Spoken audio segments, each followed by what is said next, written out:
spreading across the inland Northwest with especially high numbers in North Idaho. Our reporter Regan Gallo spoke with health leaders across the region to better understand what steps people need to take. Regan?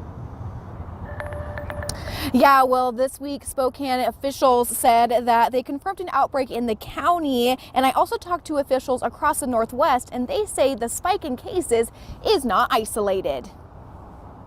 The Spokane Regional Health District reports 133 confirmed cases. Even with good immunization rates, immunity does wane over time. But they say getting booster shots is important because they expect whooping cough to stick around the inland Northwest. Not, weeks or a couple of months, but probably, for 6 to 9 months. It takes a while. There is a growing number of apex predators in Washington's forests and growing conflicts with the people living there. We have a sneak peek now at a Krem 2 investigation that I'm working on for Krem 2 News at 6 tonight. Far northeast Washington is home to more wolves than any other part of the state. And for one family here in Ferry County, they are surrounded by multiple wolf packs on every side. Over the last 10 years, they've lost at least 100 animals, from cows and horses to newborn piglets and donkeys being grabbed from inside of a barn.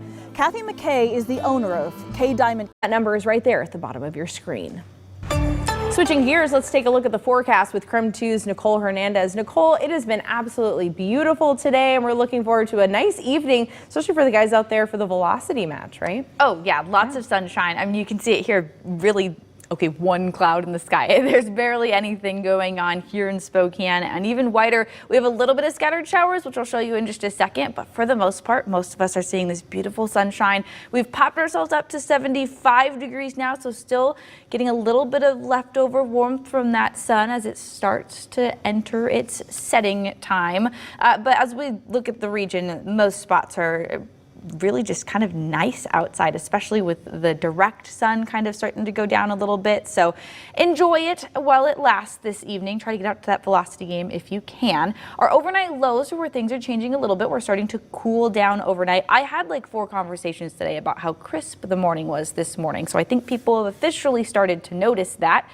For joining us for Krem 2 News at 5, I'm Mark Hanrahan. And I'm Whitney Ward. The Washington State Patrol is still trying to identify the driver of that tanker truck. Krem 2's Regan Gallo has been out on I-90 all day talking to people about what happened. Regan?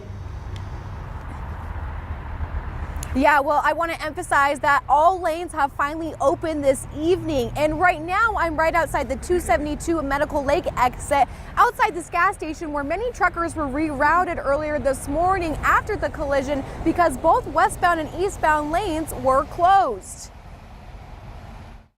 Washington State Patrol said at about 8 a.m. this morning, the semi-truck that had both diesel and gasoline tanks on it began rotating and the cab of the truck hit a rock wall. This is dispatch audio between emergency responders from this morning. Dispatch from 265 Command. It is a tanker truck. We're going to need a hazmat. The hillside, multiple trees. In the danger zone. However, he says that no structures have been lost at this time, but we are still trying to find more information as far as where our command is to get more information on how the fire started and how big it is as of right now. But like we said, those level 3 evacuations are in place for people that live immediately in that area, but there are crews that are going and evacuating people as of right now. Of course, this is a developing situation, so when we have more information, we will be sure to report that back to you.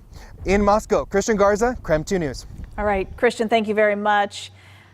Taking a look now at today's other top stories. 4 people are recovering tonight after a major car crash on Highway 27 near Micah earlier today. It's unclear exactly what caused the crash. However, the Washington State Patrol says multiple cars were involved. And you can see pretty severely damaged vehicles as well. According to Spokane County Fire District 8, 3 people are now in critical condition. 1 other person suffered minor injuries. The crash did block the road for several hours, but it has since reopened. Just a few hours ago, a Boise judge sentenced a man to life in prison after he helped an inmate escape custody at a Boise hospital in a gunfight that injured 2 officers. Nicholas Umfenauer pleaded guilty to half a dozen charges about a month ago. It is only the second time in a decade a blizzard warning has been in place for the Cascades. Team coverage from around Western Washington tonight as we feel the impact of those conditions. We're going to begin with Leah Pizzetti live along Stevens Pass tonight. Hi, Leah. Hey, Greg. Yeah, we are here on Stevens Pass, and let me tell you, it has been an interesting thing to watch. When we got here, it was honestly pretty mild, and in the last couple of hours, it has really picked up. It's clear why this blizzard warning is in place. A big part of a blizzard warning is the wind, and that is one of the biggest things I am feeling right now. Blowing the snow. I don't know how much you can see behind me, but blowing snow and visibility are a huge concern. So much so that people out here who were enjoying the first part of the day made sure to get out quickly. Even before the National Weather Service's blizzard warning officially began, the wind started howling on Stevens Pass. Oh, wow.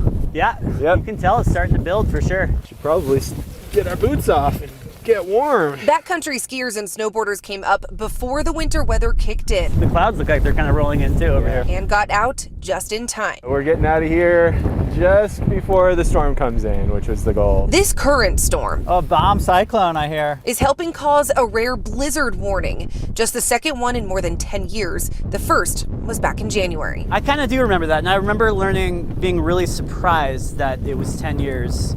Is this considered a blizzard warning? The criteria is essentially two main factors: prolonged wind, sustained wind or frequent gusts at 35 miles per hour or greater, and considerable falling snow or blowing dust that causes less than a quarter-mile visibility for 3 or more hours. We don't like driving through Stevens when there's winds. That wind, one of the central focuses of this storm. Drivers like Chris and Dean getting over the pass before the worst of it hits. To me, it's important to be wary of what's going on as far as the weather. Oh man, we're feeling the gusts coming in right now. What a difference a couple of hours can make. And WashDOT tells me that that initial blizzard warning that we saw earlier this year in January, we actually did see Stevens Pass shut down for 21 hours. That's the longest closure of the pass we saw all year long. Right now, the pass is open. I'm seeing people drive by. We're hoping to make it back down as well. But WashDOT does advise people to not drive the passes tonight as this blizzard warning continues. Reporting live from Stevens Pass, I'm meteorologist Leah Pizzetti.